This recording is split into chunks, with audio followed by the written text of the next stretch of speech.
Pozdrav svima i dobrodošli na repeticije hrvatski jezik. Evo još jedan video, odnosno jezični savjet. Pogledajte ove dvije rečenice. Nakon što su proveli dodatne testove, znanstvenici su ponovo potvrdili svoju prvotnu hipotezu. Ili, nakon što su proveli dodatne testove, znanstvenici su ponovno potvrdili svoju prvotnu hipotezu. Dakle, je li ispravno u ovome slučaju upotrijebiti ponovo ili ponovno? Evo još jedna rečenica. Ponovo igranje omiljene video igre s prijateljima uvijek stvara nezaboravnu atmosferu zabave i smijeha. Ili ponovno igranje omiljene igre i tako dalje. Znači, ponovo ili ponovno. Znači, naziv da bi bio ponovo i ponovno. Jesu li sinonimi? Imaju li isto značenje ili se pak razlikuju u nečemu? Evo odgovor. Ponovo je prilog. Upotrebljavamo ga u rečenici kao prilog. Riječ ponovno može biti i prilog, ali i pridjev. I to u srednjem urodu. Što se zapravo ovdje dogodilo? Ponovno, kao prilog je nastao od pridjeva srednjega roda. Odnosno, u nominativu bi taj pridjev glasio ponovan. Prilozi normalno nastaju od pridjeva srednjega roda, pa tako taj pridjev u srednjem rodu glasi ponovno, ali od njega je i nastao prilog.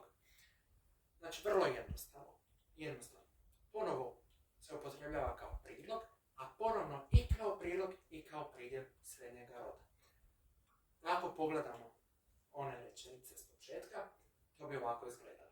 Nakon što su proveli dodatne testove, znanstvenici su ponovo i ponovno potvrdili svoju prvotnu hipotezu. Ovdje ponovo i ponovno upotrebljavamo značenju priloga. Iznova, nanovo, opet. U drugoj rečenici ispravno samo ponovno. Ne može ponovo. Igranje omiljene video igre s prijateljima uvijek stvara nezaboravnu atmosferu zabave i smijeha. Zašto ovdje možemo upotrijebiti samo ponovno? Zašto ne može ponovno? Zato što u ovom slučaju ovo ponovno upotrebljavamo kao prilog. Kao pridjev. Kao pridjev srednjega roda. Znači, ovo ponovno odnosi se na igranje. Ovo ponovno služi kao pridjev. Pridjev srednjega roda ovo imenici igranje. Ili ako gledamo rečeničnu službu, to bi bio pridjevni atribut. A u ovoj gore rečenici nama treba prilog.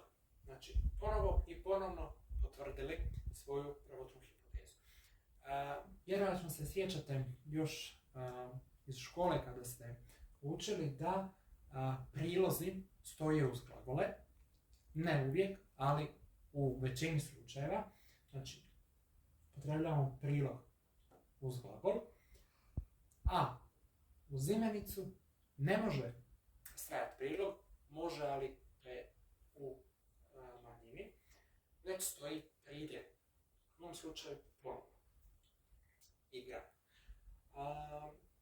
Mislim da je vrlo jednostavno, da je razumljivo i da više nećete riješiti u razlici između ova dva oblika. Da bismo to provjerili, probajte riješiti ove dvije rečenice, odnosno na ovu crtu napisati ponovo ili ponovno. Ili, znači negdje su možda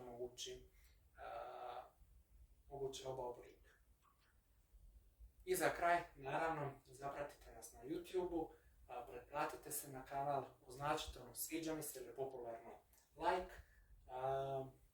Vama možda ne oduzima puno vremena, ne možda, nego sigurno, meni stvarno puno znači. Također zapratite me na Instagramu i na TikToku. Hvala vam, do slušanja i nadam se da sam vam pomogao.